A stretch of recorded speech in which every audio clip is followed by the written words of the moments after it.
ada sukacita pagi hari ini. Mari kita satu di dalam doa, kita siapkan hati dan pikiran kita.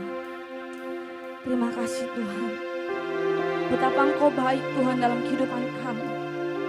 Pagi hari ini Bapa, kami mau memuliakan Engkau. Kami mau menyenangkan Engkau Tuhan. Sebab kekuatan kami Bapa ada dalam hadirat-Mu. Pimpin Tuhan ibadah online kami dari awal pertengahan hingga akhirnya. Bertatalah Tuhan di atas puji-pujian kami Bapa. Hanya di dalam nama Tuhan Yesus, haleluya. Amin. Mari kita sembah Dia saudara. Kami rasakan kebaikan-Mu Tuhan pagi hari ini dalam kehidupan kami.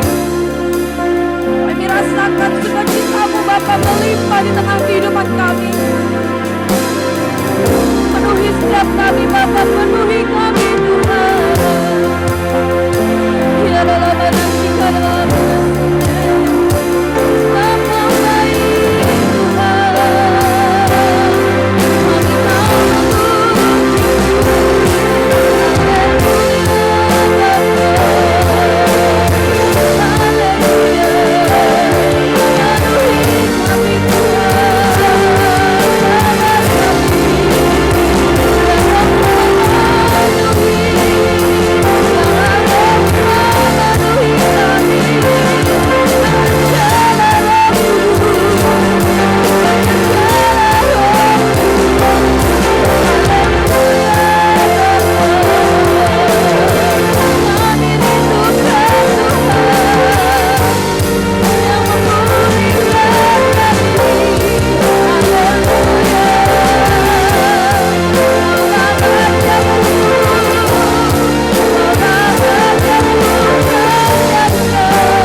katakan ku mau memuji-Mu. Kami cinta Tuhan akan menyenangkan Engkau. Kami rindu Tuhan pagi hari ini Tuhan memuji Engkau. Sebab kami tahu Kau yang layak terima pujian kami Bapa. Terimalah segala penyembahan kami. Terimalah segala pujian kami yang terbaik pagi hari ini.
Kami bersyukur Bapakku, betapa baiknya Engkau Tuhan atas kami. Engkau tidak pernah meninggalkan kami. Engkau selalu ada bersama-sama dengan kami.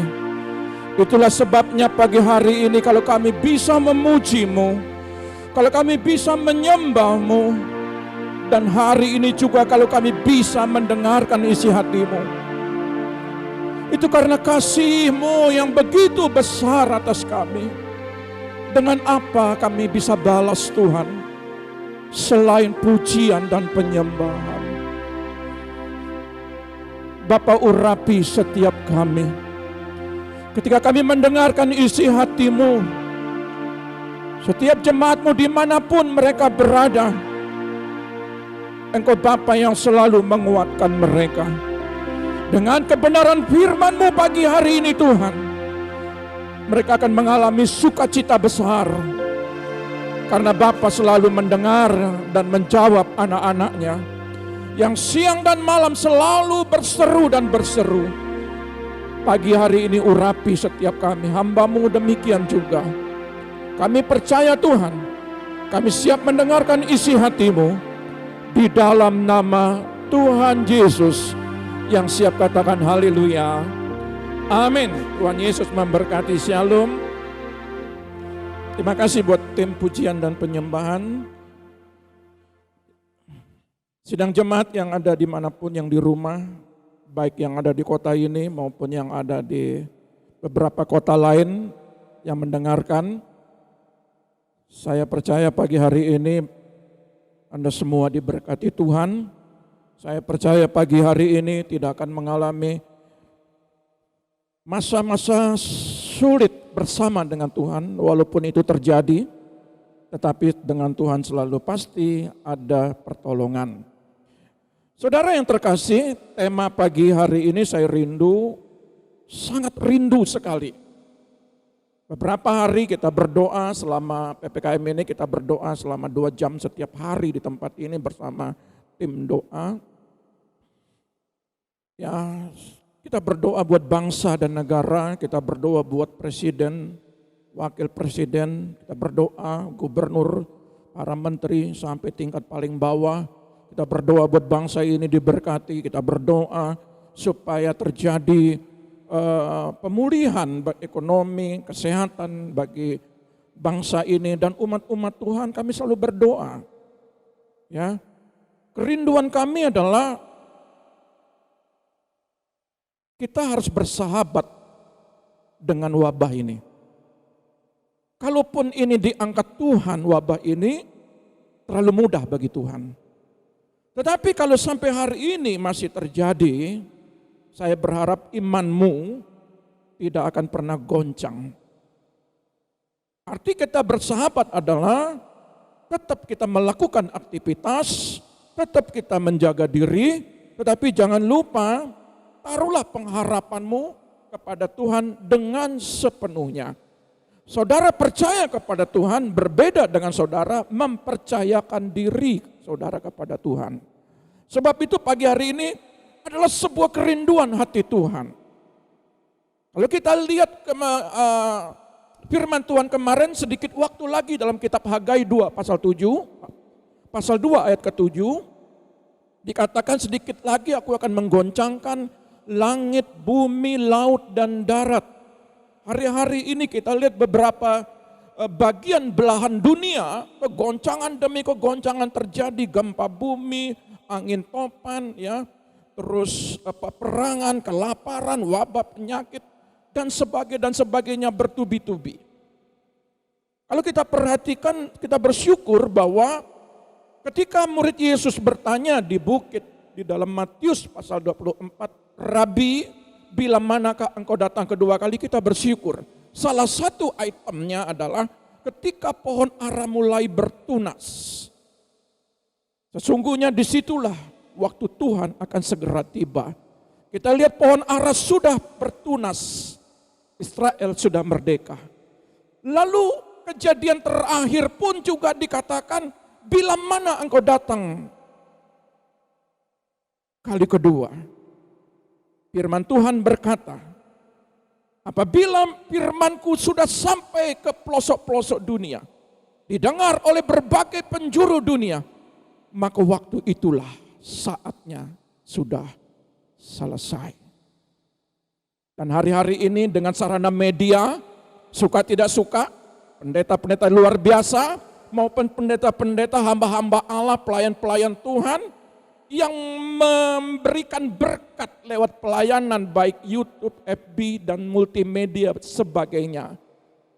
Bukan saja kita yang mendengar, tetapi beberapa orang mungkin dari kalangan kita, mungkin dari kalangan orang lain pun mendengarkan firman Tuhan. Dan firman Tuhan sudah menjangkau di berbagai pelosok-pelosok. Inilah saat-saat terakhir kita. Kita menantikan sangkakala yang berbunyi. Tetapi saya berharap saudara, bukan sekedar kita menantikan. Banyak sekarang terjadi oleh berbagai macam masalah membuat kasih umat-umat Tuhan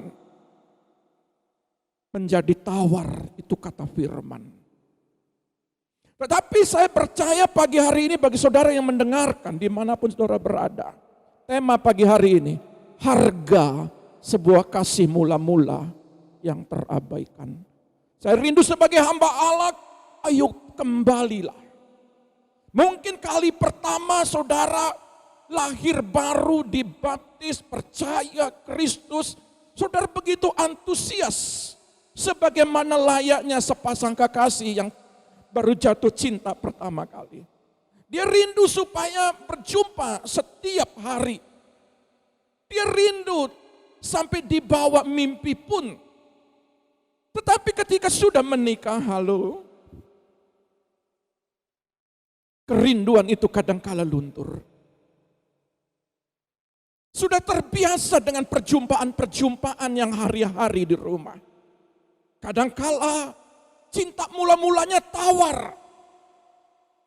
Tetapi saya percaya jemaat Tuhan yang menyaksikan ibadah ini, engkau tidak akan pernah tawar dengan pasanganmu. Demikian juga dengan firman Tuhan pagi hari ini. Cintailah dia seperti engkau mencintai pasanganmu pada awal mula-mula. Engkau tidak bisa makan, tidak bisa tidur, selalu memikirkan. Mari engkau memikirkan Yesus, sang pujaan hatimu. Oleh sebab itu pagi hari ini, sebelum saya masuk ke dalam tema kita di dalam kitab Mazmur 119, ada sebuah kebenaran firman di dalam penglihatan Rasul Yohanes dalam kitab Wahyu pasal 2. Di situ dikatakan ada satu jemaat Efesus dari 7 sidang Allah. Betapa mereka takut akan Tuhan. Dikatakan di sini, ya. Mereka itu tekun. Mereka itu selalu berjuang, tidak kenal jerih. Tidak kenal yang namanya semacam kesulitan apapun itu dia melakukan untuk mencari Tuhan. Tuhan katakan, aku tahu jerih payahmu, aku tahu ketekunanmu, aku tahu kamu tidak tahan dengan orang jahat. Aku tahu engkau mencari aku, semua dia tahu. Tetapi Tuhan mencela. Kenapa? Karena kasih mula-mulamu engkau sudah luntur. Bahkan dikatakan dalam kitab ayat ini, barang siapa yang menang, aku akan berikan dia buah dari pohon kehidupan. Saudara yang terkasih, hari-hari ini kesulitan boleh terjadi. Hari-hari ini masalah boleh terjadi. Hari-hari ini peperangan dan sebagainya dalam kitab Wahyu, dalam kitab Matius 24 sudah dijelaskan. Tetapi gereja Tuhan, kekasih-kekasih tercintanya, ayo kembalilah kepada cinta mula-mulamu. Cari dia. Rindukan dia. Coba kita baca dalam kitab Mazmur 119 ayat 20.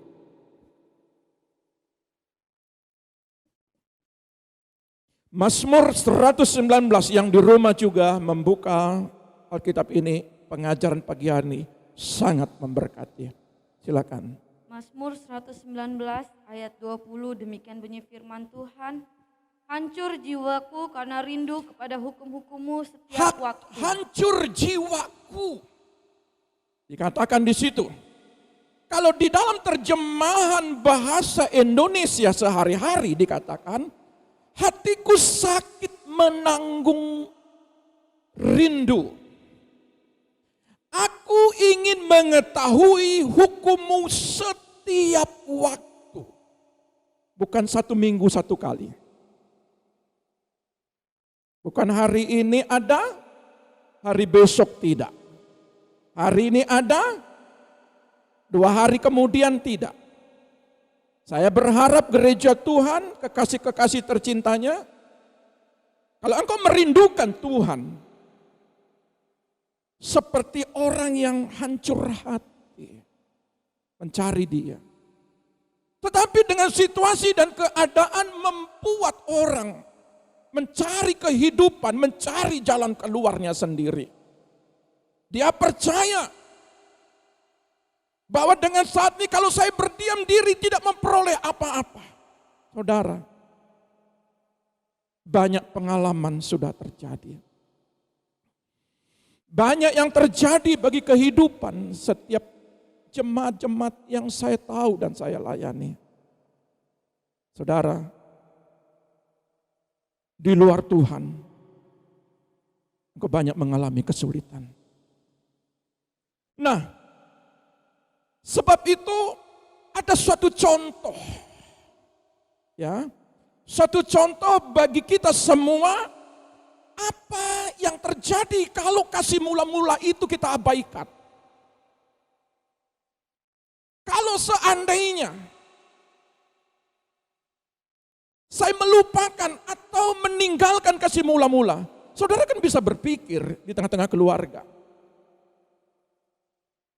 Kalau seandainya kasih mula-mula, cinta mula-mulamu kepada pasanganmu, engkau tahu sendiri apa yang terjadi dalam hati saya, apa yang terjadi dalam kehidupan saya. Tetapi saya percaya, kalau hari demi hari kita meninggalkan kasih mula-mula, saudara bayar harganya mahal. Ada satu contoh di dalam kitab yang sangat memberkati kita, yaitu suku Efraim. Saudara yang terkasih, setiap orang yang masih bermain-main dengan Tuhan, pasti ada harga yang harus dibayarnya. Tuhan memberikan prioritas, Tuhan memberikan hak otoritas kepada kita semua untuk memilih. Kita ini bukan robot yang dibuat. Kita ini gambar dirinya Dia. Kita mempunyai hak prerogatif untuk memilih, untuk damai sejahtera, untuk sukacita, atau hidup di dalam kesulitan, atau hidup di dalam kesenangan kita sendiri. Saudara dikasih pilihan bebas. Tetapi sebagai hamba Allah saya rindu supaya saudara merenungkan baik-baik. Ketika sangkakala berbunyi, berbahagialah orang yang kembali kepada cinta mula-mulanya. Berbahagialah dia. Sudah bukan masanya lagi kita hidup dalam dosa. Sudah bukan masanya lagi kita hidup di dalam pertengkaran. Bukan lagi kita hidup di dalam menghakimi seseorang. Berbicara kepada orang, membicarakan orang, sakit hati, kecewa, sudah bukan masanya lagi. Ini masanya kita saat ini untuk membenahi diri kita. Karena penampian sedang ditampi oleh Dia. Siapa yang didapati Dia berisi, berbahagialah dia. Oleh sebab itu saudara, saya rindu kalau kita lihat di dalam kitab dalam kitab Kejadian berbicara tentang Efraim. Apa yang terjadi dengan Efraim ini? Kejadian 48 ayat 17 sampai 20. Ya. Kejadian 48 ayat 17 sampai 20 demikian bunyi firman Tuhan. Ketika Yusuf melihat bahwa ayahnya meletakkan tangan kanannya di atas kepala Efraim, hal itu dipandangnya tidak baik. Lalu dipegangnya tangan ayahnya untuk memindahkannya dari atas kepala Efraim ke atas kepala Manasye. Katanya kepada ayahnya, "Janganlah demikian ayahku, sebab inilah yang sulung, letakkanlah tangan kananmu ke atas kepalanya." Tetapi ayahnya menolak, katanya, "Aku tahu anakku, aku tahu ia juga akan menjadi suatu bangsa dan ia juga akan menjadi besar kuasanya. Walaupun begitu, adiknya akan lebih besar kuasanya daripadanya dan keturunan adiknya itu akan menjadi sejumlah besar bangsa-bangsa." Saudara lihat. Ketika Yakub ingin memberkati, setelah memberkati anaknya Yusuf, dia ingin memberkati dua cucunya. Ketika dia memberkati dengan cara silang, Yusuf memberitahu kepada bapaknya, "Tidak baik engkau memberkati tangan kananmu di adiknya, tangan kirimu di kakaknya." Saudara yang terkasih, betapa Yakub ini berkata, "Aku tahu adiknya diberkati. Aku tahu kakaknya pun juga diberkati, tetapi adiknya Efraim jauh lebih diberkati lagi. Dia menjadi bangsa yang besar." Saya rindu ingin mencari sebuah jalan bagi saudara untuk memahami ketika berkat itu kita abaikan, ketika kita mendapatkan anugerah, ketika kita mendapatkan kasih karunia, berkat yang besar, tetapi kita tidak ada di dalam kasihnya. Sebab itu saya rindu Efraim akhir zaman jangan terjadi. Saudara perhatikan, berkat yang dikatakan Yakub ini sama dengan berkat yang dikatakan oleh Musa di dalam kitab Ulangan 33 ayat 17.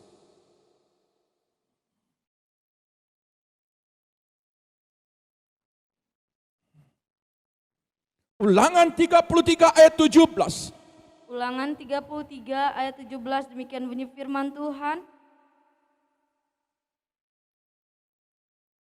Anak sulung lembu sapinya adalah kegemilangan dan tanduk-tanduknya seperti tanduk-tanduk lembu hutan. Dengan itu ia akan menanduk bangsa-bangsa seluruh bumi dari ujung ke ujung. Itulah orang Efraim yang puluhan ribu dan itulah orang Manasye yang ribuan. Saudara lihat garis bawahi ya. Dikatakan ini itulah orang Efraim yang puluhan ribu dan itulah orang Manasye yang ribuan. Berkatnya jauh lebih besar Efraim daripada Manasye. Manasye ribuan, tetapi Efraim puluhan ribu. Apa yang dikatakan Yakub, adiknya jauh lebih besar berkatnya, dan apa yang dinubuatkan juga oleh Musa, adiknya dikatakan puluhan ribu. Betapa hebatnya Efraim dengan janji Tuhan. Betapa sebuah perbedaan antara adik dan kakak. Bukan saja dari nubuatan ayahnya, kakeknya. Nubuatan daripada Musa. Allah sudah bersabda. Allah sudah berfirman. Saudara yang terkasih. Apa yang terjadi? Apa yang terjadi dengan Efraim ini? Saya berharap gereja Tuhan, kalau engkau sudah mendapatkan kasih kemurahan hati, jangan kau lupa dengan Tuhan. Kalau saudara sudah banyak mendapatkan pertolongan-pertolongan, jangan engkau meninggalkan dia. Munculkan hatimu dengan semangat yang baru setiap hari. Bergairahlah mencari Tuhan. baik tidak baik keadaanmu. Kitab Nabi Hosea juga berkata dalam kitab Hosea 13 ayat yang pertama. Boleh dibagikan. Hosea 13 ayat yang pertama, demikian bunyi firman Tuhan. Apabila Efraim berbicara, gemetarlah orang, ia diangkat-angkat di Israel, tetapi ia bersalah dengan menyembah Baal, sehingga matilah ia. Coba lihat. Dahulu suku Efraim dari bahasa Indonesia sehari-hari dihormati sehingga apabila ada perintah dari suku itu, suku-suku lain di Israel takut. Dikatakan di sini ada banyak orang yang diangkat Tuhan dan diberkati seperti Efraim. Tetapi akhir hidupnya atau ujung daripada kehidupannya sangat menyedihkan. Ya, dikatakan dia diangkat tinggi-tinggi, dihormati. Nabi Hosea pun juga menulis di dalam kitabnya. Bukan sekedar nubuatan kakeknya, bukan sekedar nubuatan daripada Musa. Hosea juga mencatat betapa luar biasanya Efraim ini. Tetapi saudara yang terkasih, tolong baca ayat 4 dan 6. Ayat 4 dan 6, demikian bunyi firman Tuhan. Tetapi aku adalah Tuhan Allahmu sejak di tanah Mesir. Engkau tidak mengenal Allah kecuali aku, dan tidak ada juru selamat selain dari aku. Ayat ke-6, karena mereka makan rumput, maka mereka kenyang. Setelah mereka kenyang, maka hati mereka meninggi. Itulah sebabnya mereka melupakan aku. Ayat kelimanya, akulah yang mengenal engkau di padang gurun, di tanah yang gersang. Masa-masa sulit aku tahu Efraim. Aku kenal dengan baik Efraim.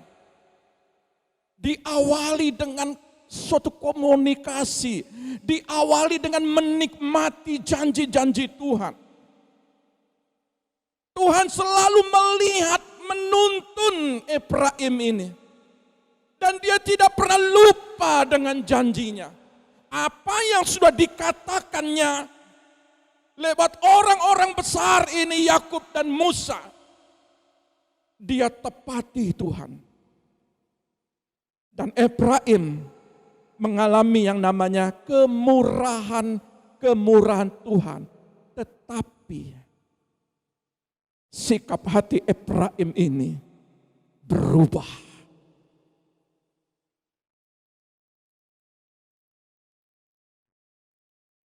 Dia lupa akan kebaikan Tuhan. Dia lupa bahwa Tuhan yang selalu menolong dan menuntunnya. Dan di ayat yang ke-6 dikatakan,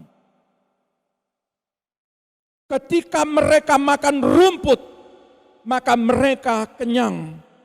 Setelah mereka kenyang, maka hati mereka meninggi. Itulah sebabnya mereka melupakan aku.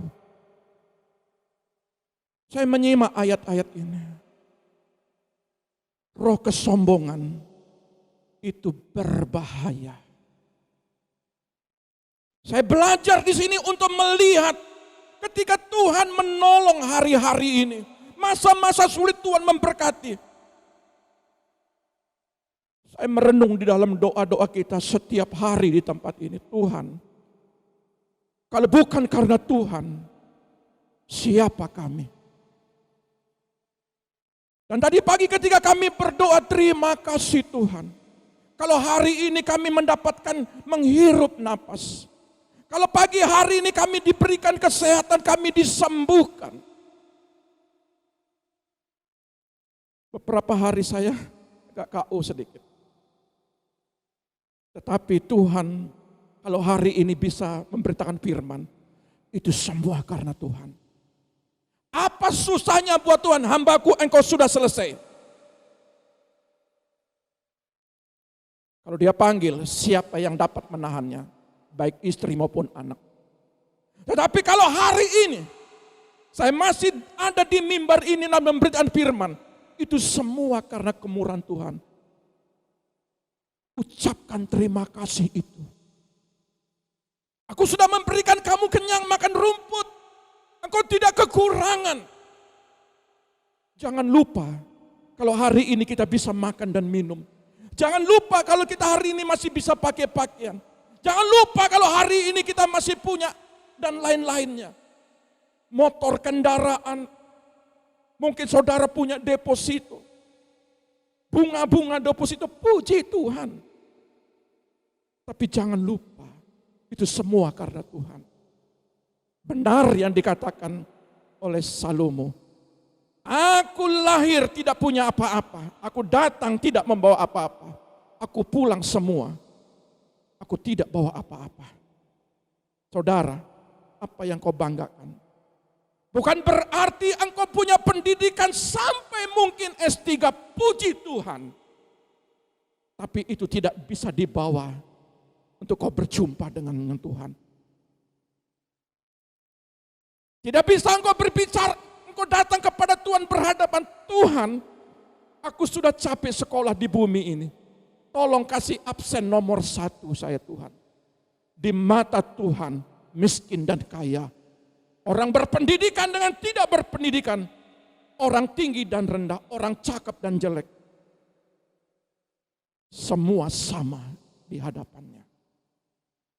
Sebagai hamba Allah dan sebagai jemaat Tuhan, semua di hadapan Tuhan itu sama. Yang membedakan adalah, kalau saudara hari ini kembali cinta mula-mulamu, maka engkau dapat prioritas yang pertama. Karena Tuhan menghargai. Coba saudara ketika hujan-hujan, ya, yang cinta mula-mula, yang jatuh cinta, tentu ada rasa kekhawatiran sama pasangannya. Kalau jatuh cinta pertama kali, pandangan pertama. Apakah masih itu terjadi? Kembali berpulang kepada saudara semua. Kalau itu terjadi, puji Tuhan. Suami melihat istrinya, kalau ketika sakit, dia seperti orang juga sakit. Susah senang, hidup bersama. Ya, mau sakit mau sehat. Artinya apa? Saudara sudah itu dihitung satu. Saudara merasakan bagaimana sakitnya. Oleh sebab itu saya mengatakan, Efraim ini tidak. Bagaimana Tuhan berbuat keajaiban demi keajaiban setelah kenyang, setelah diberkati, dia lupa. Dan dengan sang pemberi berkat itu, dia lupa. Saya sedih kalau saudara hari ini ditolong, banyak ditolong Tuhan. Mencari Tuhan pun, tingkat pertolongan saudara ada tingkat mungkin 1, 2, 3, 4, 5, 6, 7. Mungkin lebih. Kalau saudara ditolong pertama kali tetap cinta Tuhan. Ditolong 2 kali tetap cinta Tuhan. Ditolong 3 kali lupa Tuhan, itu yang repot. Ya, saudara memiliki semua yang ada di bumi ini, bersyukurlah itu semua karena Tuhan. Nah, ini sikap hati yang berubah, saudara tidak berubah. Puji Tuhan.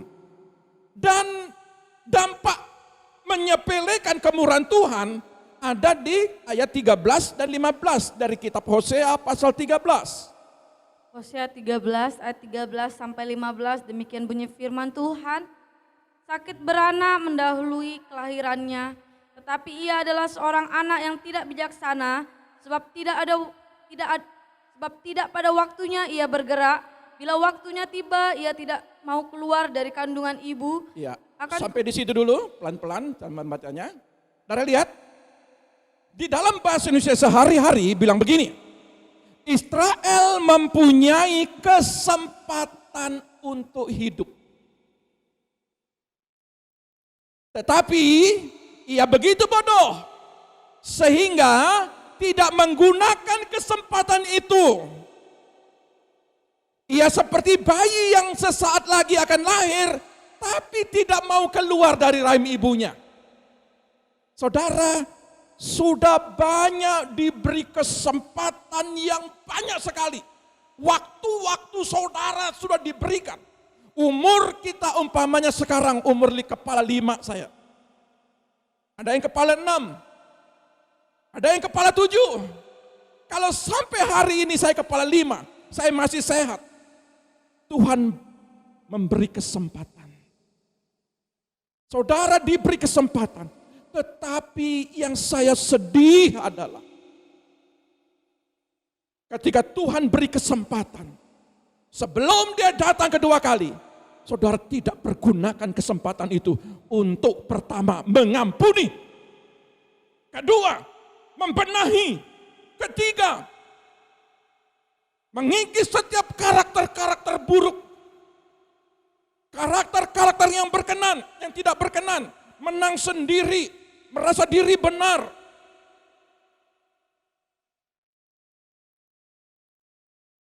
Kesempatan napas ketika saudara masih hidup.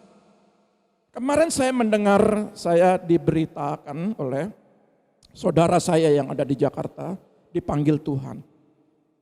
Saya lihat, saya tidak ngerti umurnya 60 apa 70, saya lupa itu. Saya tahu dari media, diberitakan ya dari WA, saudara, siapa yang menyangka kalau dia sudah dipanggil Tuhan. Tetapi berbahagialah yang saya tahu persis pribadi ibu ini, dia setia. Dia setia. Apapun yang terjadi dia setia. Ya. Nah, saudara yang terkasih dalam nama Tuhan, pagi hari ini kalau kita melihat apa yang terjadi dalam kehidupan kita, ya, kesempatan demi kesempatan sudah banyak diberikan. Tetapi, adakah kesempatan itu kita pergunakan dengan baik? Ayat 14. Ayat 14, akan kubebaskankah mereka dari kuasa dunia orang mati?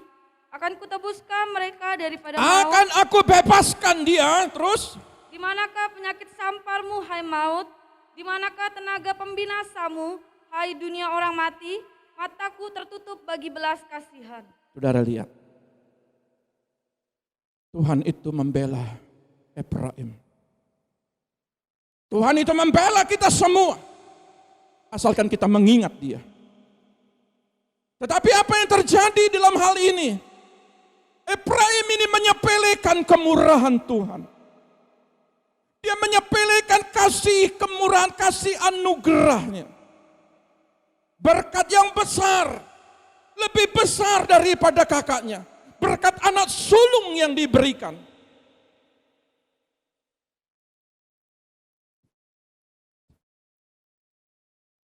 Saya berharap kita jangan menyepelekan kehadiran Tuhan. Saya berharap jangan menyepelekan komunikasi kita dengan Tuhan. Jangan pernah menyepelekan firman Tuhan. Di sini janji Tuhan. Saudara mengerti, jika saudara baca firman ini, disitulah karaktermu itu dibentuk. Di situ ada berkat. Di situ ada janji keselamatan. Di situ saudara mengerti ketika saudara bersama-sama dengan dia.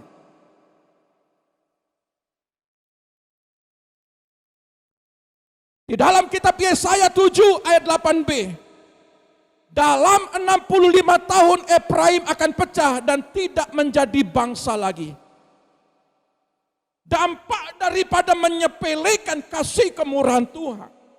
Dampak daripada menyepelekan anugerah keselamatannya. Dikatakan dalam kitab Yesaya pun mencatat, setelah 65 tahun, bangsa ini yang menanduk bangsa-bangsa lain. Dia diberkati di antara bangsa-bangsa. Bangsa-bangsa akan gemetar dengan Efraim ini. Tetapi ketika dia menyepelekan Tuhan, Yesaya Nabi berkata, 65 tahun Efraim akan pecah dan tidak menjadi bangsa lagi. Di dalam kitab Wahyu 7 ayat 6 pun juga berkata, Dari 144 orang yang dipilih, 144 ribu yang dipilih. Dari semua suku 12 ribu. Nama Efraim tidak ada. Justru nama Manasye yang diberkati ribuan. Yang dikatakan dia diberkati tetapi adiknya jauh lebih besar. Tetapi yang dilihat oleh Rasul Yohanes di Pulau Patmos, Efraim tidak tercatat namanya. Sama dengan suku Dan. Kenapa? Karena mereka jauh dari Tuhan. Alkitab mencatat dalam kitab Hosea ini cerita tentang Efraim. Dia menyembah Baal, dia menyembah persembahan itu bukan untuk Tuhan. Tapi persembahan itu untuk Baal. Untuk ilah-ilah. Itu yang dikatakan membuat sakit hati Tuhan. Maka dikatakan dalam firman ini, namanya terhapus.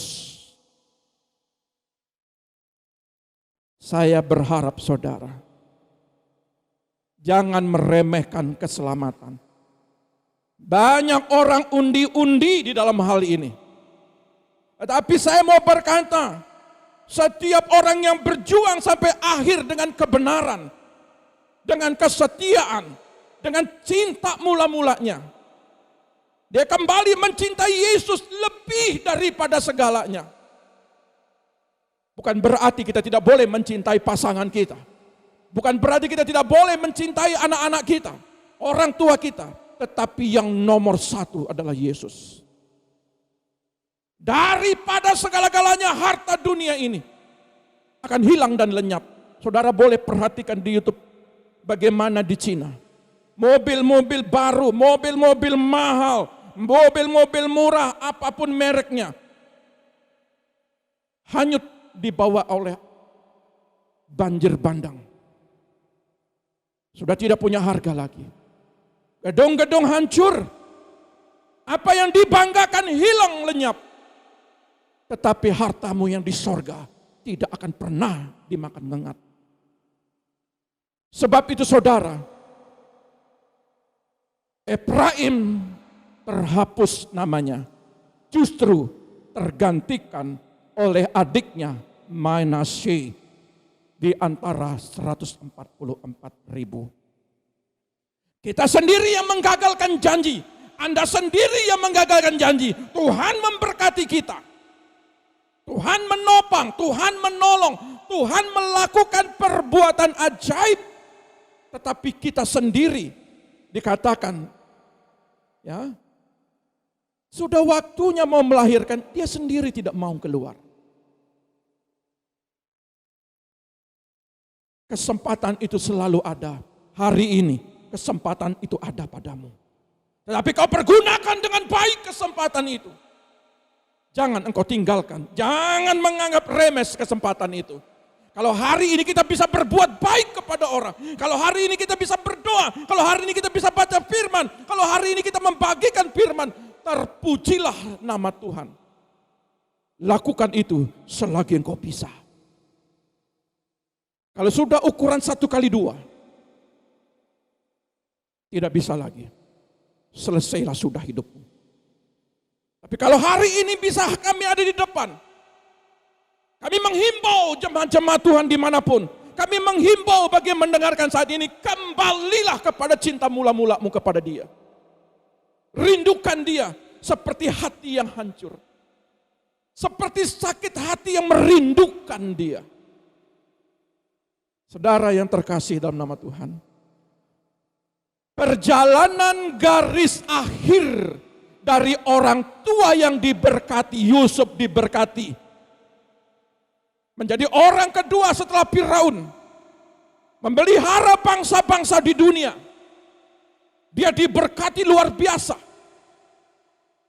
Baik pendidikannya, baik itu kekayaannya, baik itu jabatannya, anak-anaknya diberkati dia. Tetapi keturunannya salah satu dari dua anak bermain-main dengan Tuhan.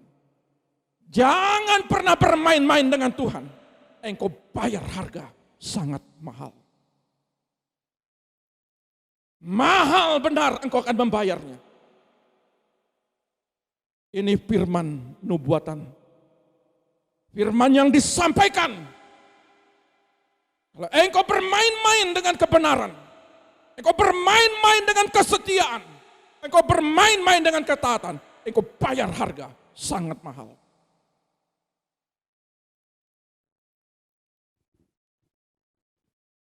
Dari ini saya bagi jadi 3. Yang pertama, mendengar firman tapi tidak melakukan. Orang yang bermain-main dengan Tuhan, yang pertama, mendengar firman tapi tidak melakukannya.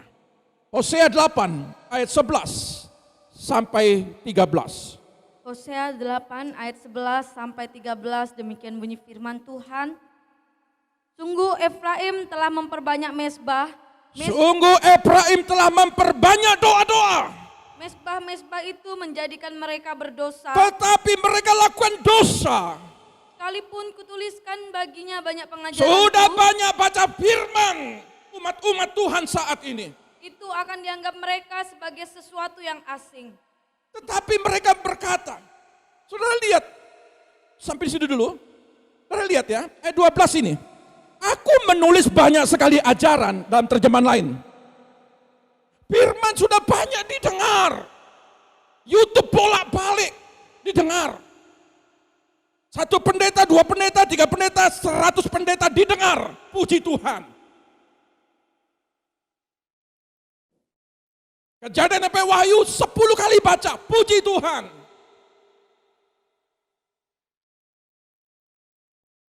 Aku menulis banyak sekali ajaran bagi mereka. Tapi semua itu mereka tolak karena menganggap tidak ada sangkut pautnya dengan mereka. Gak ada sangkut pautnya. Kalau hari ini saya bagi firman, itu untuk jemaat, bukan untuk saya. Hati-hati. Ketika saudara mendengar firman, oh itu untuk yang di sebelah. Oh itu untuk ibu yang ini. Kayaknya dia yang melakukan dosa, firmannya tepat buat dia. Firmannya tepat buat suami saya. Firmannya tepat buat istri saya. Firmannya tepat buat orang tua saya. Semua serba tepat, serba tepat. Tetapi tidak ada satupun untuk dia.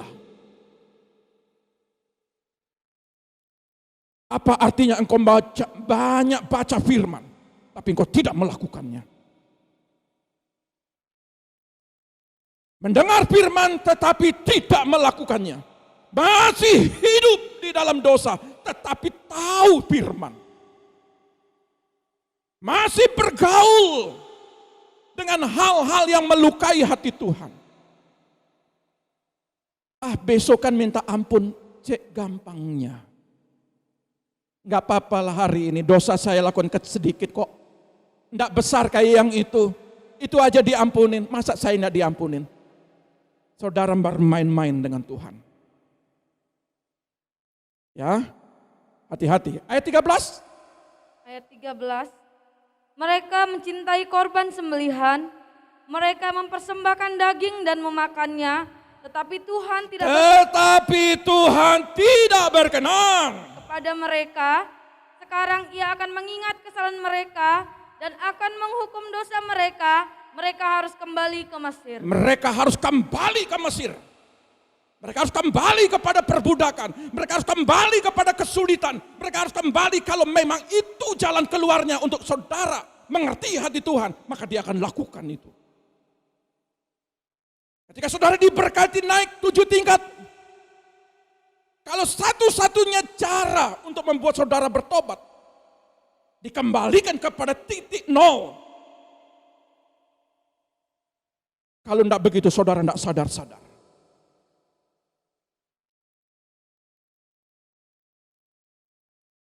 Kalau sudah di ICU, kalau sudah ada selang-selang, panggil Pak Pendeta. Yang paling pertama diingat pendeta. Tolong doakan saya. bukan tidak boleh. Tatkala engkau sehat, tatkala engkau sakit, tatkala engkau diberkati, tatkala engkau tidak diberkati, bersama-samalah dengan pendetamu dimanapun engkau sebagai jemaat. Mari datang kepada dia. Siapapun Anda, gereja manapun Anda, hormatilah gembalamu. Hormatilah hamba-hamba Allah. Karena dia adalah penjagamu. Apapun organisasinya. Hari-hari ini, gembala harus melihat domba-dombanya yang sakit, yang tidak dapat makan, yang tidak dapat minum, yang serba kesulitan. Perhatikan jemaat domba-dombamu. Saudara yang terkasih, aku banyak menulis ajaran pengertian firman, tapi mereka, Efraim, tidak merasa firman itu untuk saya. Tuhan menegur bukan untuk saya, itu untuk orang lain. Saya harap saudara jangan seperti itu. Yang poin kedua, Hosea 10 ayat 11 dan 13. Hosea 10 ayat 11 sampai 13, demikian bunyi firman Tuhan. Efraim dahulu seekor anak lembu yang terlatih, yang suka mengirik, dan aku ini menyayangi tengkuknya yang elok. Aku memasang Efraim, Yehuda harus membajaknya, Yakub harus menyisir tanah baginya sendiri. Menaburlah bagimu sesuai dengan keadilan, menuailah menurut kasih setia, bukalah bagimu tanah baru, sebab sudah waktunya untuk mencari Tuhan sampai ia datang dan menghujani kamu dengan keadilan. Kamu telah membajak kefasikan, telah menuai kecurangan, telah memakan buah kebohongan, oleh karena engkau telah mengandalkan diri pada keretamu, pada banyaknya pahlawan-pahlawanmu. Saudara lihat ya, kalau kita lihat Hosea 10 ayat 11 ini, ya, Efraim dulu seekor anak lembu yang terlatih, yang suka mengirik, dan aku ini menyayangi tengkuknya yang elok. Efraim ini dilatih Tuhan. Kalau kita lihat yang namanya pembajak ya, kalau yang namanya lembu yang membajak itu kan sepasang. Rata-rata ya sepasang. Terus Tuhan selalu menggiring Efraim ini kemana, ke kanan, ke kiri. Tanah yang keras, ditekan. Saudara lihat.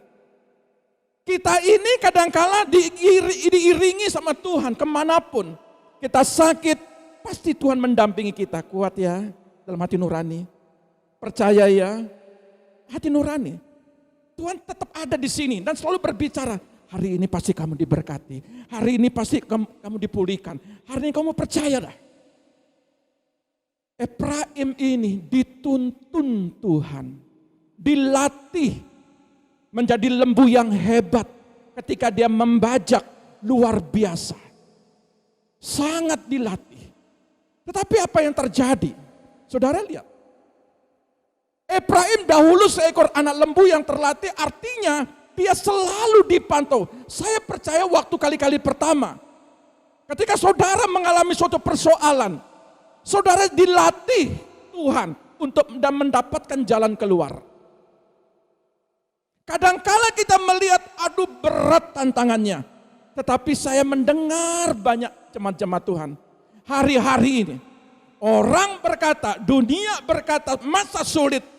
Tapi jemaat-jemaat diberkati Tuhan, ditolong Tuhan, dipulihkan. Hari-hari ini saya banyak mendengar, baik yang ada di kota ini maupun yang ada di kota-kota lain. Tuhan melatihmu dan engkau mendapatkan jalan keluar. Tetapi saudara lihat, ayat 13,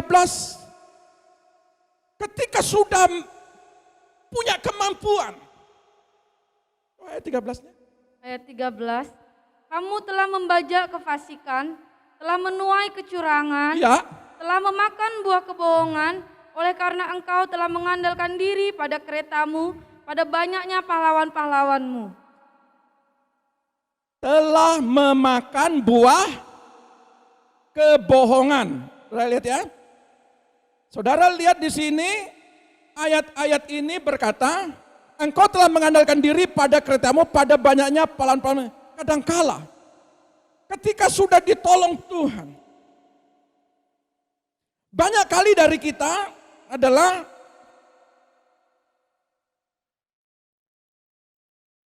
kita melupakan. Di samping kita itu selalu Tuhan melihat dan memperhatikan. Bahkan kita menepis dia, saya mampu. Kadangkala hamba-hamba Tuhan mengingatkan dan menegurkan. Jangan lakukan gitu, ayo datang kepada Tuhan. Enggak, tanpa Tuhan saya bisa. Aduh saudara. Perhatikan Efraim ini. Engkau mengandalkan keretamu. Engkau mengandalkan pasukanmu. Engkau mengandalkan semua yang ada padamu. Engkau mengandalkan kecakapanmu. Engkau mengandalkan kepintaranmu. Tentaramu yang engkau andalkan. Itu yang membuat hati Tuhan sedih. Padahal aku yang melatih kamu. Begitu kamu keluar dari rahim ibumu. Aku yang memberi napas sampai umur 50. Sampai umur 60. Aku berikan napas setiap hari.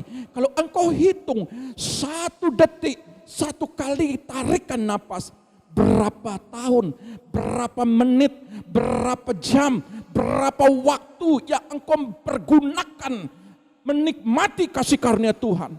Lupakah engkau itu Efraim?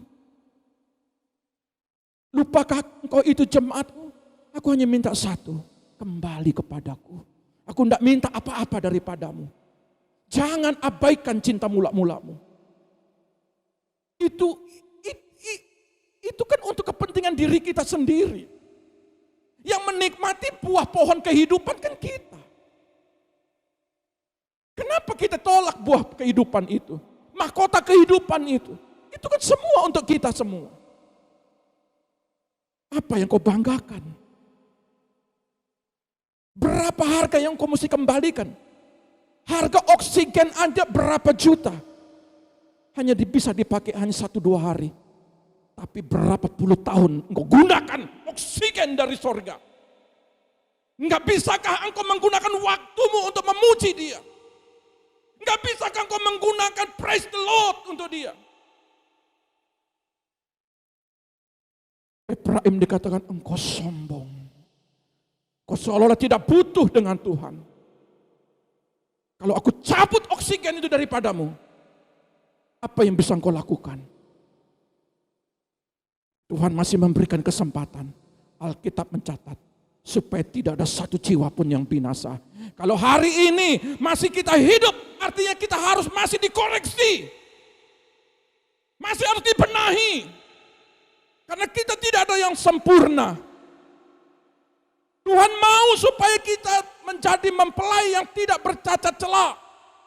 Di dalam kitab Wahyu, perhatikan pakaianmu, putih lenan. Lenan yang halus. Tidak ada noda. Kalau hari ini kau masih hidup, berarti masih ada noda. Benahi itu setiap hari. Minta setiap pagi kemurahan Tuhan. Tuhan pulihkan, ampuni kami Tuhan. Saudara, jangan mengandalkan kekuatanmu. Bergantung pada kekuatan sendiri nomor 2. Ketiga, Hosea 12 ayat 8 sampai 9.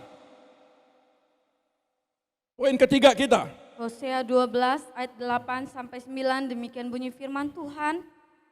Sama seperti Kanaan dengan neraca palsu di tangannya. Dengan neraca palsu di tangannya, terus dan suka memeras. Suka memeras. Berkatalah Efraim, bukankah aku telah menjadi kaya, telah mendapat harta benda bagiku, tetapi segala hasil jeripayahku tidak mendatangkan kesalahan yang merupakan dosa bagiku. Saya terjemahkan dalam bahasa Indonesia terjemahan lain supaya saudara paham ya.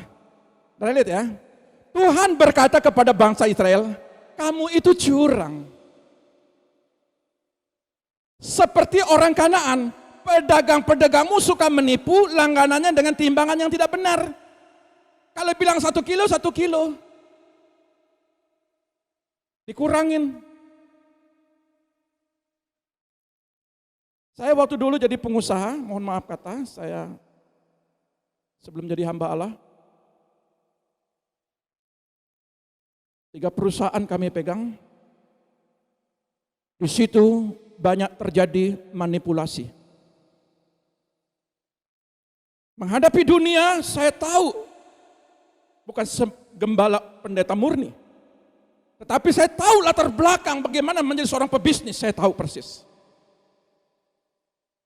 Katakan baik itu baik, katakan tidak itu tidak. Katakan KW itu KW.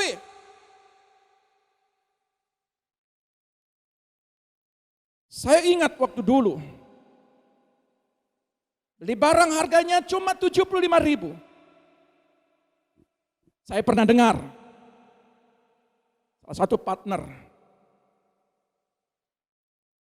ini asli dari Jerman, jual harga 750.000. Percaya. Saudara lihat. Ephraim ini berkata, saudara lihat, kita sekarang kaya, kita untung. Tak seorang pun bisa menuduh bahwa kita mendapatkan kekayaan itu dengan cara yang tidak jujur. Poin ketiga, tidak peka dengan dosa. Dengan dosa saja tidak peka. Apalagi minta suara Tuhan. Haleluya. Bagaimana kau peka dengan suara Tuhan?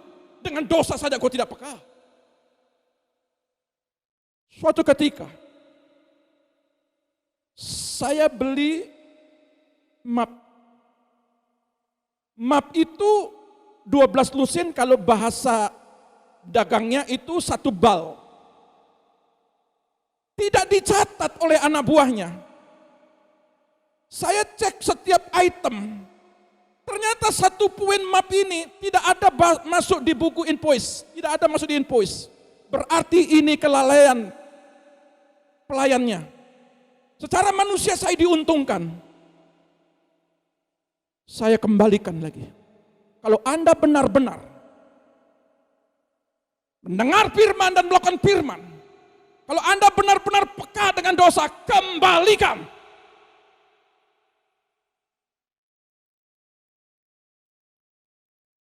Apalagi mengambil yang bukan saudara punya, kembalikan.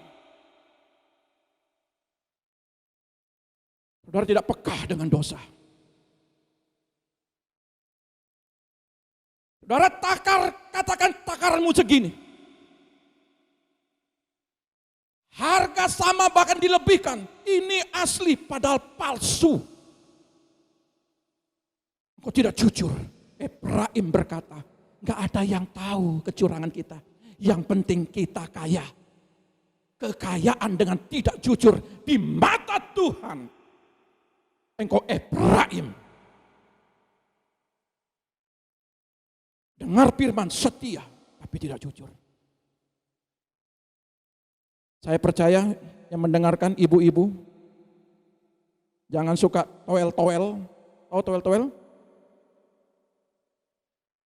Ambil sedikit makan, mumpung tidak dihitung. Kadang-kadang kasihan para pedagang itu. Jauh-jauh hari sudah jerih payah. Timbangan 1 kilo. Karena dia tidak lihat, ambil lagi, taruh di situ. Kan tidak tahu dia. Karena Tuhan tidak boleh begitu. Kalau sudah ditimbang 1 kilo, harganya sekian. Apa artinya kekayaan kalau tidak jujur? Puji Tuhan, hari-hari ini saya lihat jemaat-jemaat Tuhan mau melakukan itu. Tetapi kalau hari itu masih terjadi, bertobat. Iya di atas iya, tidak di atas tidak. Orang jatuh bukan dengan batu yang besar, dia jatuh dengan kerikil yang kecil.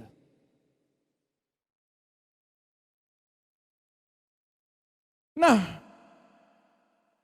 apa yang terjadi?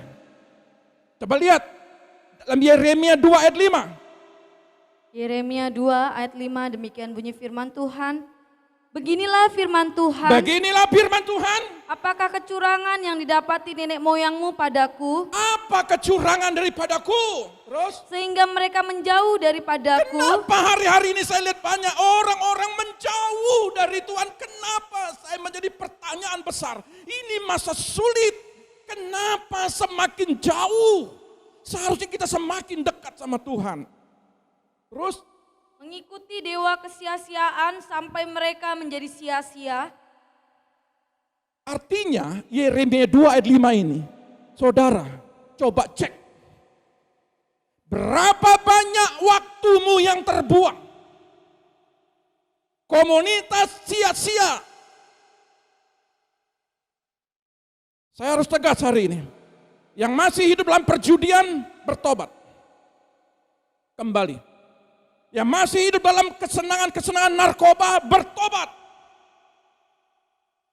Yang masih hidup dalam perzinahan, bertobat. Kembali dengan kesia-siaan itu. Efraim melakukan ini. Di dalam beginilah Tuhan berfirman. Ketidakadilan apa yang telah leluhurmu temukan di dalamku? Apa yang aku tidak kejujuran dalam diriku? Aku selalu berkata jujur. Aku selalu memberkati. Aku selalu menolong anak-anakku. Efraim, aku selalu tolong dia. Aku memberkati dia lebih daripada kakaknya. Sehingga mereka menjauh. Kenapa Efraim lebih menyukai Baal? Kenapa dia mengorbankan seluruh apa yang dia miliki untuk persembahan kepada Baal? Kenapa untuk Tuhan engkau sulit, tapi untuk perzinahan? Haleluya.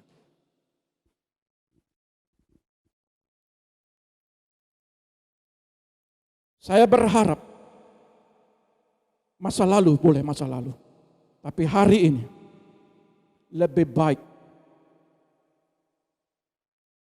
engkau punya uang untuk anak istrimu, bukan untuk simpananmu.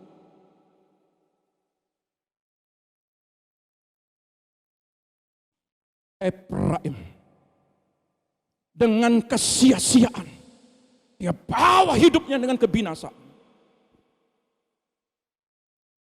Beli bensin ke gereja tidak bisa. Beli bensin untuk keliling bisa. Maaf kata, agak tajam sedikit. Tapi saya rindu saudara, pergunakan apa yang kau miliki untuk kemuliaan Dia. Berbahagialah saudara diberkati, tapi semua itu kembali kepada Tuhan. Engkau tidak melukai, justru engkau mencintai Dia. Ya, lihat. Komunitas bukan tidak boleh bergaul, bukan. Tapi kau hati-hati dalam pergaulanmu.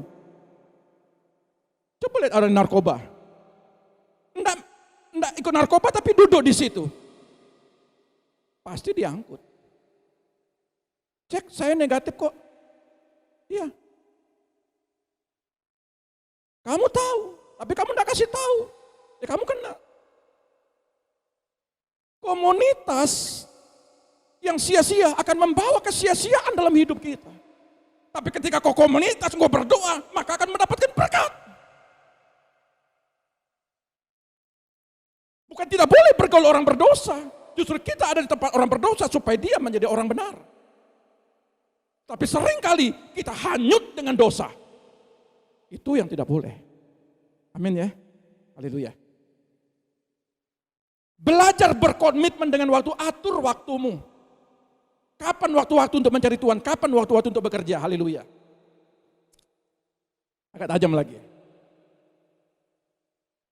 Waktu 24 jam. Masa 1 jam untuk Tuhan aja kau tidak bisa.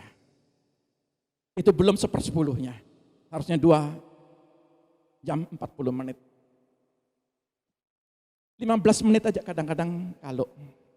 5 menit aja kadang-kadang panas pantat. Yang penting duduk, amin. Apa yang doakan? Enggak tahu, malaikat aja enggak ngerti. Malaikat aja enggak ngerti apa doamu. Kamu aja enggak ngerti apalagi malaikat, apalagi Tuhan. Saya tidak menghakimi, tapi saudara belajar untuk setia, memanage waktumu. Kapan saya baca firman, kapan saya mendengarkan firman Tuhan, kapan saya berdoa, kapan saya bekerja, manage waktumu. Ya, puji Tuhan, supaya saudara diberkati. Ya, terus Waktu yang akan menentukan jawaban. Kadang-kadang orang marah dengan waktu. Kok hari ini belum lihat berkat sih? Kok belum ditolong-tolong? Waktu itu punya dia. Kalau hari ini kita belum diberkati, artinya kita masih belum dewasa. Ya, apa artinya engkau diberkati seperti Efraim, tetapi jatuh kembali. Jatuhnya sangat dalam. Tapi Tuhan mau saudara diberkati, namamu tidak terhapus dalam kitab Wahyu 2, sama seperti Efraim. Tuhan mau saudara diberkati, tetapi namamu ada di sorga. Puji Tuhan, double berkat.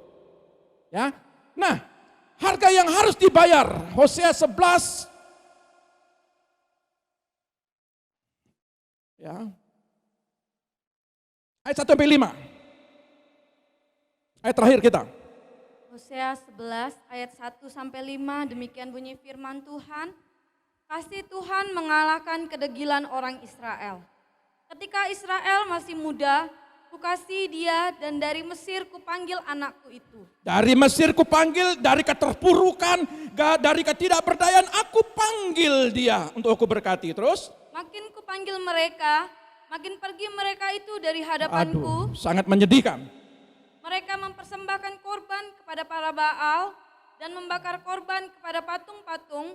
Padahal akulah yang mengajar Efraim berjalan. Aku yang mengajar, aku yang memberkati, aku yang memulihkan, aku yang memperhatikan. Terus? Dan mengangkat mereka di tanganku, tetapi mereka tidak mau insaf. Enggak mau bertobat. Bahwa aku menyembuhkan mereka, Ya. aku menarik mereka dengan tali kesetiaan. Betapa hebatnya, aku sudah berikan anakku sampai di atas kayu salib. Terus? Dengan ikatan kasih. Itu ikatan janji yang tidak pernah ditawar-tawar lagi, yang tidak pernah berubah. Bagi mereka aku seperti orang yang mengangkat kuk dari tulang rahang mereka. Aku membungkuk kepada mereka untuk memberi mereka makan. Sampai di situ dulu. Aku yang menanggung mereka. Ketika dia dilempar, aku di depan. Ketika dicaci maki, aku yang dipermalukan. Bahkan dikatakan, ketika aku memberkati, justru aku yang membungkuk. Aduh Tuhan. Efraim ini kasih Tuhan bukan sekedar janji. Tetapi sampai Tuhan membungkuk. Artinya apa? Dia mau merendahkan diri jadi manusia. Masih menuntun dalam 3,5 tahun. Sampai mati di atas kayu salib. Aku memberkati 5.000 orang. Aku membangkitkan orang mati. Aku menghidupkan orang mati. Bahkan yang lumpuh berjalan, yang buta melihat. Aku lakukan. Sampai aku memberkati. Aku merendahkan diri. Membasuh kaki murid-muridku. Aku lakukan. Tetapi terus? Mereka harus kembali ke tanah Mesir. Dan Asyur akan menjadi raja mereka. Sebab mereka menolak untuk bertobat. Kalau kau tidak kembali kasih mula-mula, kau akan dikembalikan ke tanah Mesir. Hidup dalam perbudakan kembali. Bagaimana dulu engkau terjatuh, akan dikembalikan engkau terjatuh kembali. Sampai engkau sadar.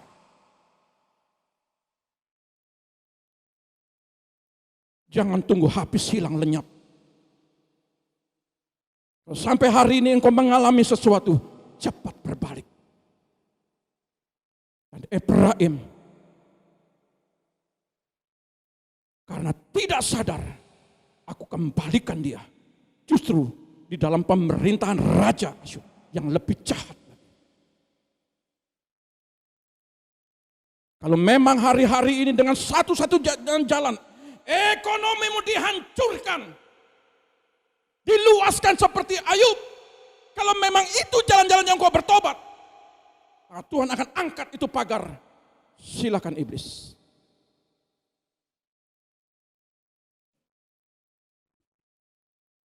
Tapi saya rindu saudara diberkati Tuhan. Sebelum itu terjadi, kembalilah kepada dia. Kembalilah kepada cinta mula-mulanya. Saudara mungkin belum pernah mengalami yang namanya,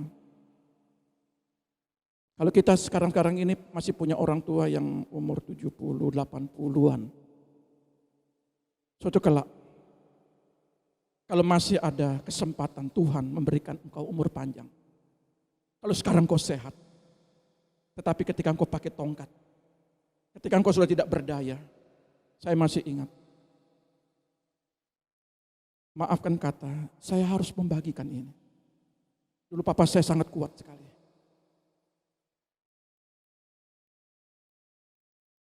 Dia gagah perkasa. Apa yang kemauannya harus dituruti. Sehingga membuat kadang-kadang, maafkan kata, tidak sesuai dengan hati anak-anak. Tetapi ketika umur 70-80 tidak berdaya di tempat tidur berbulan-bulan, saya memperhatikan dulu dia kuat. Tetapi di tempat tidur tidak berdaya. Tapi kalau kita dipulihkan, ketika kami dipulihkan, kami menjaga dia. Tapi saudara perhatikan berapa banyak orang tua yang ada di bumi ini diabaikan oleh anak-anaknya karena kesalahan mereka ketika mendidik anak-anak. Apa yang mereka tabur di masa tua mereka tuai. Ketika saudara sehat, puji Tuhan. Ketika saudara di tempat tidur, kalau satu hari berangkat, kalau sampai 1-2 tahun, bagaimana? Siapa yang memperhatikanmu?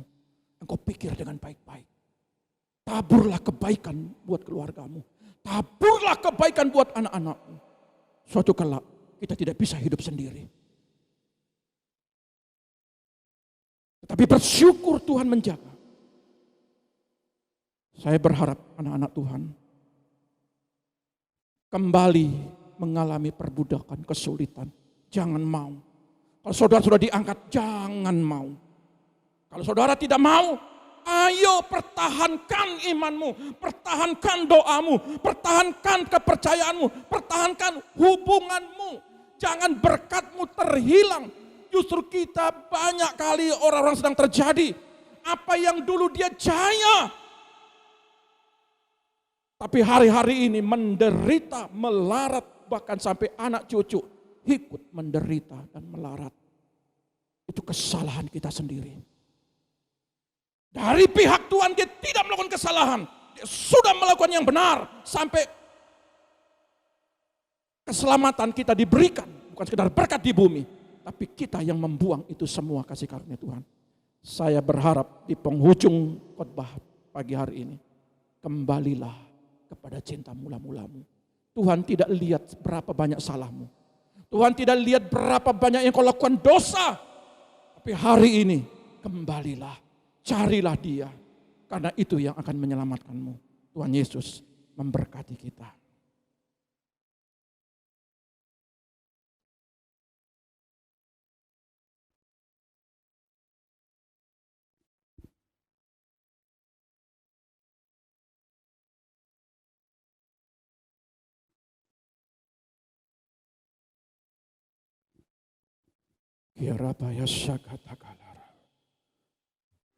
Betapa Engkau Tuhan kekuatan kami.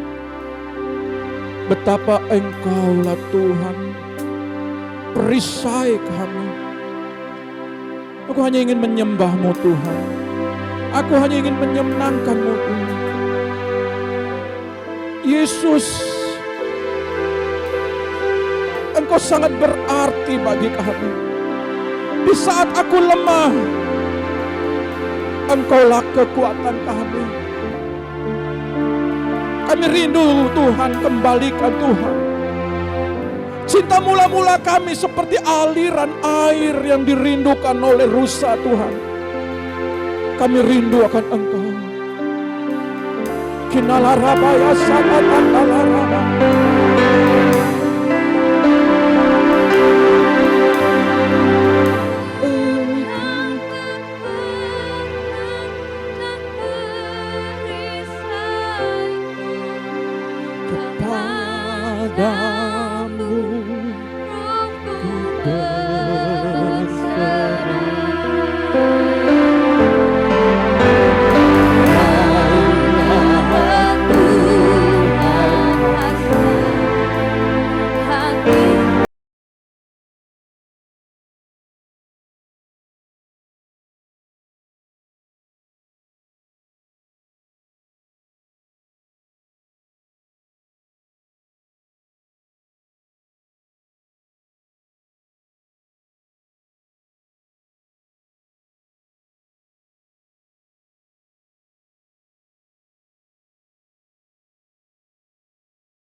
Kinala rabaya se.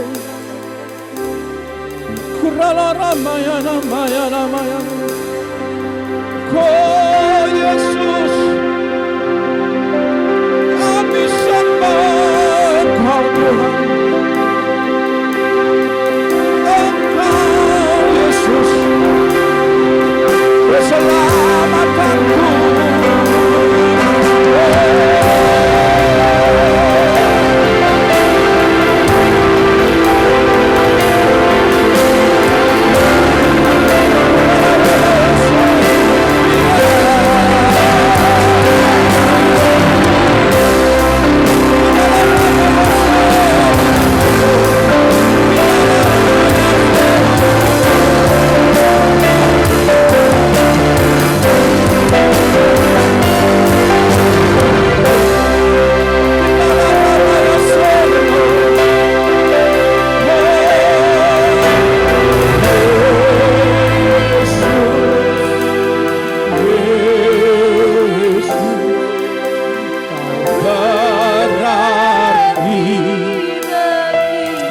Saudara yang terkasih,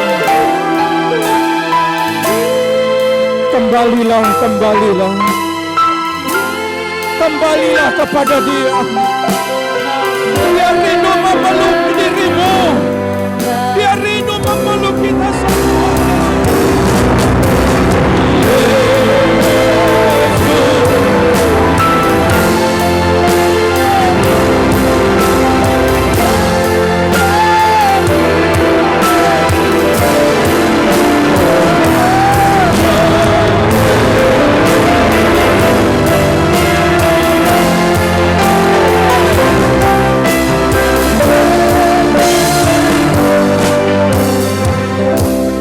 Hamba-Mu berdoa ya Tuhan, buat jemaat-Mu Tuhan, Engkau memberkati mereka. Dimanapun mereka berada, Tuhan tolong. Tuhan memberikan jalan keluar. Tuhan menyembuhkan segala penyakit yang kau derita hari ini yang menyaksikan Tuhan. Kami berdoa segala penyakit apapun disembuhkan di dalam nama Tuhan Yesus. Segala wabah penyakit dihalau, diusir keluar di dalam nama Tuhan Yesus. Yang masih isolasi mandiri, yang masih terpapar sakit di rumah sakit, mari Tuhan Engkau normalkan di dalam nama Tuhan Yesus. Sembuhkan Tuhan. Biarlah bangsa kami bangsa yang diberkati. Indonesia diberkati Tuhan. Kami berdoa buat pemimpin-pemimpin kami, dari presiden sampai tingkat paling bawah, gubernur, wali kota, demikian juga para bupati. Tuhan berkati mereka. Bangsa kami diberkati, kota kami diberkati, kami umat-Mu akan diberkati juga. Engkau tolong semua umat-Mu ya Tuhan.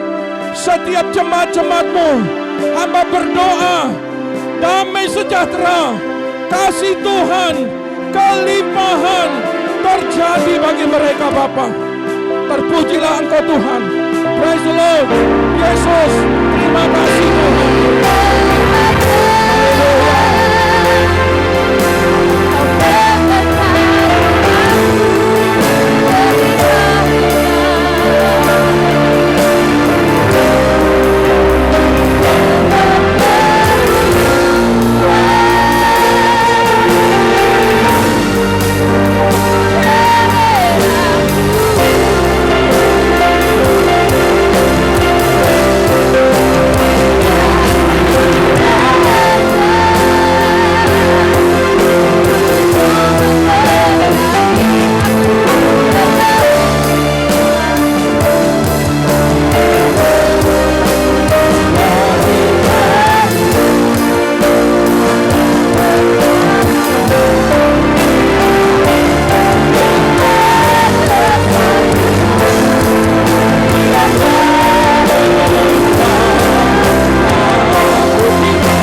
Terpujilah namamu.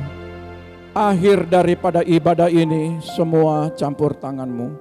Terima kasih Bapa atas anugerahmu. Terima kasih atas campur tanganmu. Inilah persembahan kami. Biarlah berbau harum bagimu Tuhan. Angkat kedua belah tanganmu. Terimalah berkat daripada Bapa Sorgawi. Diberkatilah keluargamu. Diberkatilah anak-anakmu.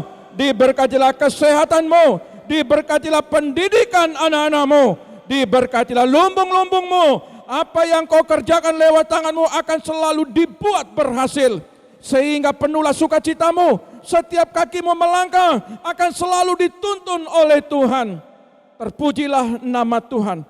Kami diberkati di bumi, diberkati di sorga. Nama kami tidak terhapus, tetapi tercatat di sorga. Di dalam nama Bapa, Putra dan Roh Kudus. Itu dalam nama Tuhan Yesus yang diberkati Tuhan. Katakan haleluya. Amin. Tuhan Yesus memberkati kita.